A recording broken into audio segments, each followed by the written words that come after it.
सहयोग भन न मालती। सावित्री चिया लिएर आऊ त।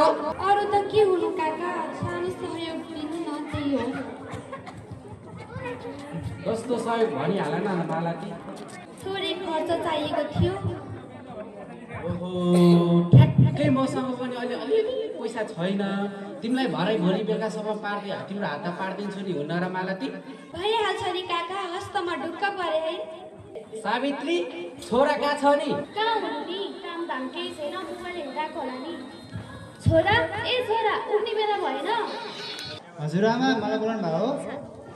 अनि के हो छोरा तेरो पारा? यसरी दिनभरि रातभरि मोबाइल खेलाएर यसरी सुतेर तेरो जीवन चल्छ? चल्दैन अब के गर्नु, अब देशमा चाहिँ केही काम छैन, अब विदेश जानु पर्दा। अहिले तैँले कहिले काहीँ पनि कुरा चाहिँ ठिक गर्छ के? अब त यहाँ बसेर केही काम छैन हेर केटा। अब मैले मेन पावरमा तेरो लागि काम बुझिदिएको छु, सबै कागजपत्र मिलाइदिएको छु।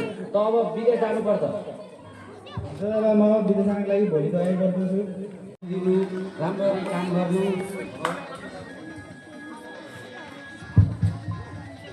ल छोरा, राम्रोसँग जानु। आमा अब यहाँ तपाईँलाई सहयोग गर्ने दुईवटा बहिनीहरू छोरा छन्, अब राम्रोसँग मेरो चिन्ता गरिबस्नु। अनि तिमीहरू दुईवटालाई बाबाको राम्रोसँग ख्याल गर्नु। हस्तै यहाँको तपाईँले केही पिर्नु पर्दैन, सबै भइहाल्छ। ल बहिनी, मलाई ढिलो पनि भइसक्यो, तर म गएँ है। अनि तिमीहरू चाहिँ अब घाँस काट्न जानु पर्दैन? गोठमा गाई बस्तु भोकाइसक्यो, छुटो घाँस काट्न जाऊ। हस् बा, दिदी र म अहिले नै गइहाल्छु। तिमीलाई सम्झेर तिमीलाई कसलाई सम्झेर हो नि त्यसरी चाहिँ? कसलाई भन्नु नि, तिम्रै दिलाई हो नि। के हो कमला, आज भोलि तिमी मलाई भेट्नै छाड्यो त। आज भोलि घाँस दौरो गर्न पनि आउँदैनौ, तिम्रो मेरो भेट पनि हुनै छाड्यो त। त्यस्तो होइन राम, आज भोलि घरमा अलिक धेरै काम छ, घाँसमा पनि सकेको छैन, अनि भनेर तिमीले त्यसो गर। म त तिम्रो पिले गर्नु साह्रै बिरामी पो छु कमला, तिमी मलाई भेट्न आउँदैनौ। हो र, अब पछि भेटेर कुरा गरौँला है राम। ढिला भइसक्यो, ढिला भयो भने अहिले बाबाले फेरि गाली गर्नुहुन्छ। हुन्छ कमला, हामी पछि। ओहो, राम राम राम, महारानीहरू भर्खर आइपुग्नु भयो। जहाँ अब एक डोको घाँस काट्नु पनि यत्रो दिने जानी। गोठमा गाई बस्तु भोकाइसक्यो। अलि ढिलै भयो बाबा आज। ल भोलिदेखि त्यस्तो नगर्नु नि, मैले फेरि ढिला त हुने भइगयो नि होइन दिदी, हुनेवाला भेलासँग जङ्गलमा भेटेर आएपछि ठिक छु। यहाँ मेरो स्वप्न अहिले बाबाले थाहा पाउनु भयो भने मार्नुहुन्छ कि, मलाई लाज लाग्छ।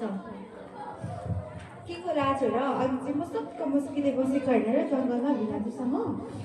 चुप न के मुना, मलाई लाज लाग्छ। बाबाले थाहा पाउनु भयो भने मार्नुहुन्छ के? ए झन् घाँस काटेर आउनु पनि ढिलो छ। तिमीहरूको के खुसुर हो? छुटो खाजा खान हिँड। के भयो? अब छोरीहरूलाई खाजा दे, म बाहिर घुमेर आउँछु। ए ल ल, भरे चाहिँ अलिक छिटै गरेर आउनु है। नमस्ते बाजे। नमस्ते नानी। अनि सन्चै हुनुहुन्छ त? सन्चै छु नानी। अनि तिमी तल्लो घरको सानीकी छोरी होइनौ? ओ काका, म तपाईँले एउटा कुरा भनौँ कि भनेर आएँ कि। ओहो, र त्यस्तो के कुरा छ र? हो, त्यसको छोरासँग तपाईँको छोरीहरू लटक्क टाँसिएर कुरा गरिरहेको थिए। ओ, त्यो नानीले यस्तो पो गर्यो?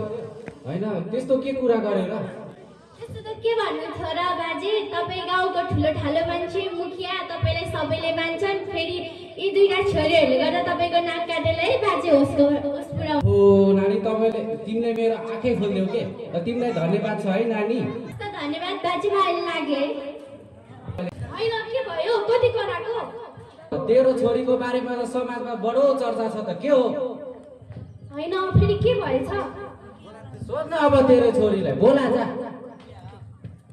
कमला, ए मुना, तिमीहरू बाहिर आऊ त। राम राम राम राम, तिमीलाई लाज लाग्दैन?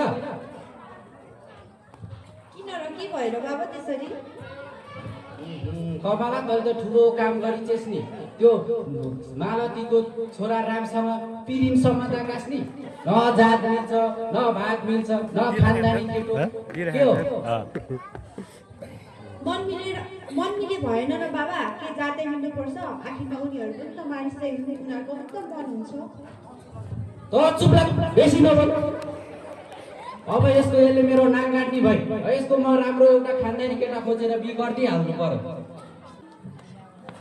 होइन कमलाले कि बेलको हेर किन फोन गरे अहिले यहाँ आमाले भने मारो हुन्छ बाहिरतिर गएर बोल्नु पर्ला hello hello Kamala hello Ram हाम्रो बारेमा सबै बाबाले थाहा पाउनु भएछ मलाई बाबाले धेरै गाली गर्नुभयो तिम्रो बाबाले हाम्रो प्रेम सम्बन्धको बारेमा थाहा छैन कसरी थाहा पाउनु भयो अब मलाई यहाँबाट छिटो भगाएर लैजाऊ म तिमी बिना बाँच्न सक्दिनँ ल हो र कमला अब तिमीलाई थाहा छँदैछ म कस्तो परिवारको केटा भनेर त्यहाँमाथि पनि तिम्रो र मेरो जात पनि मिल्दैन तिम्रो बुवाले हाम्रो प्रेमसँग स्वीकार्न पनि स्वीकार्नु हुँदैन अब म गरिब घरको केटा मसँग जागिर पनि छैन तिमीलाई राम्रोसँग अब खाना तिमीले जे भन्छौ भयो मसँग भागिने भयो भोलि बिहान देवालीको चौतारीमा बिहान भाएर बस्ने भन्दा अगाडि नै आऊ है त म तिमीलाई त्यहाँ पर्खिरहेको हुन्छु हुन्छ म तिमीले आशमा बस्छु कमला कति ढिला गरेको बिहान उज्यालो हुने बेला भइसक्यो फेरि अहिले गाउँमा मिठो भरि नआउँछ नि त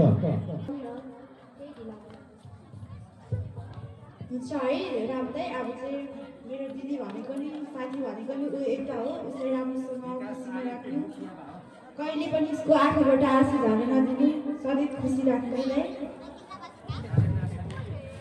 हुन्छ हुन्छ साथी मुना अब हामी जान्छौँ कसैले पनि नभन ल फेरि अहिले बिहान अलिक कसरी देख्यो भने हामीलाई मार्छौँ फेरि